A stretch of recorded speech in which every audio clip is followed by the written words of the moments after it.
Hey, it's Pastor Tom, and as we're getting to the end of the Rocky Railway, our VBS this year, I have to say it again. I love this VBS for all kinds of reasons. I love going west. It's given me the opportunity to explore those animals and even take some cool trips and stuff like that. But even before all of that, when I first saw the title of it being the Rocky Railway, one of the coolest things to me is because, well, my dad works for the railroad. He retired from Union Pacific. Before that, it was Chicago Northwestern. He had worked for the railroad since he was 17 years old, largely doing the same job. It was fixing or repairing the track lines here in Iowa, even building new lines. So I got excited because, well, with us doing everything virtually this year, it was an opportunity for my daughter Ashlyn to learn a little bit about what her papa, my dad, does. We took a special time to do this and recorded it for you, and just thought, well, with the theme of resurrection, that fourth week of the Bible study, my dad's job just fits so perfectly. So just enjoy the interview. Yeah, say it one more time, Ashley. Did you work on the railroad? Yes, I worked on the railroad for 36 years. What did you do? What did you do? What did you do?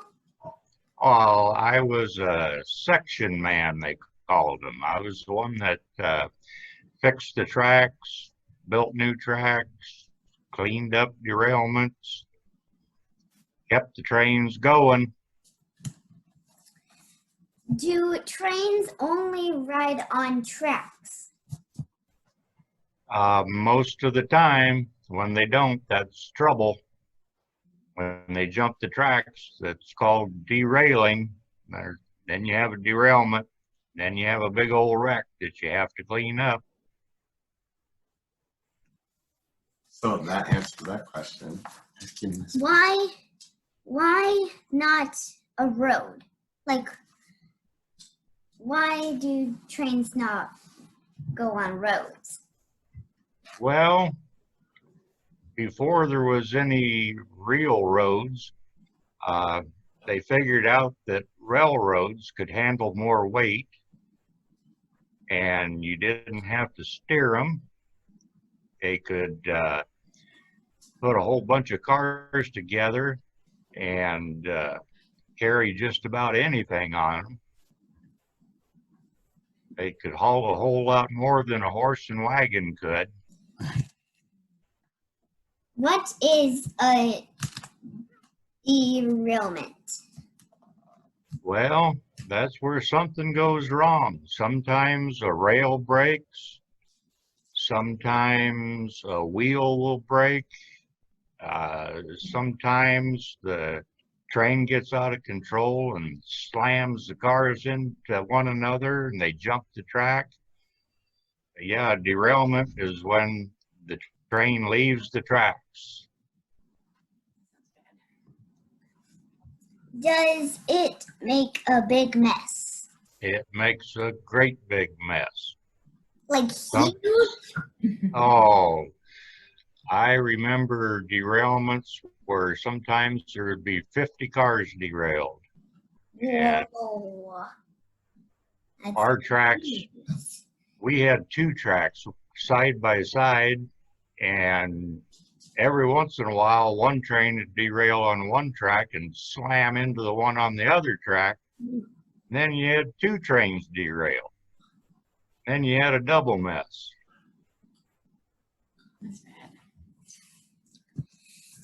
How do you fix it?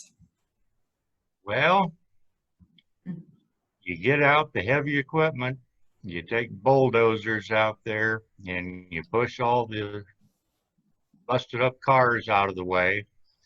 Then you push the busted up track out of the way, and then you lay new tracks down through where all the old track used to be.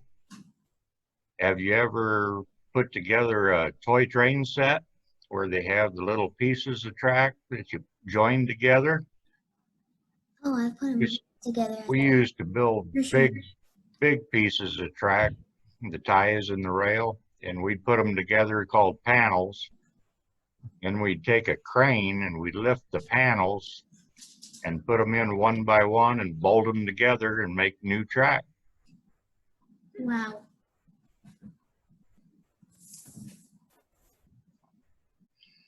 And then we get the train car loads of ballast out there, the rock, and fill in the track with rock, and then take campers and pack the rock under all the ties, make the track smooth again, and then we can run trains. Wow. Yeah, that's a question. Sometimes we'd have to work all night long to get that done. So it's like new for the trains again? What was that, honey? So it's like new for the trains again? Well, yeah, the trains have to stop until we get the new track built. And then once we get the new track built, then we can run the trains again. Get them going. Thank you, Papa.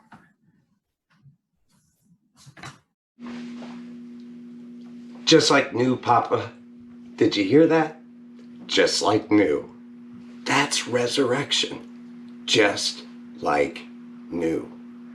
My dad has worked for the railroad since he was 17 years old, and he's retired now.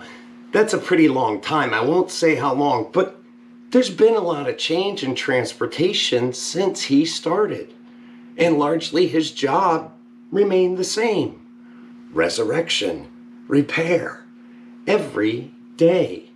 A little bit of resurrection somewhere every day. As you heard in that video, most of our heaviest and most needed materials are still transported the furthest, the fastest, and most reliable because of our railway system. I mean, just in the time that my father started with the railway, so much has changed. There are so many more roads. We have self-driving cars. There's logistic technology out there that makes just-in-time delivery so easy. But the railway is still the backbone of our transportation system. For the largest part, it hasn't changed. Why? I have to think it's a little bit of resurrection every day.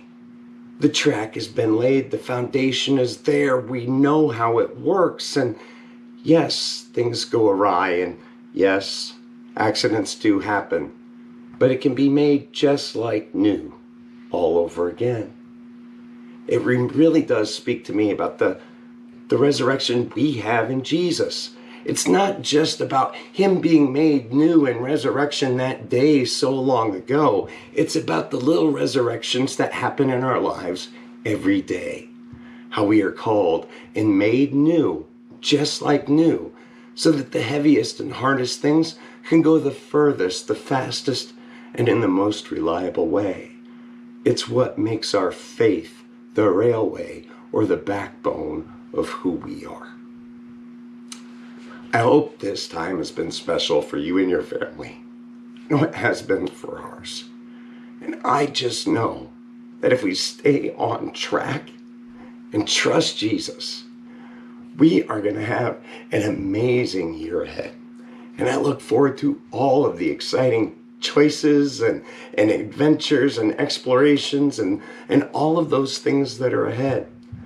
I look most forward to getting to know you a little bit more. Peace and blessings, and take care.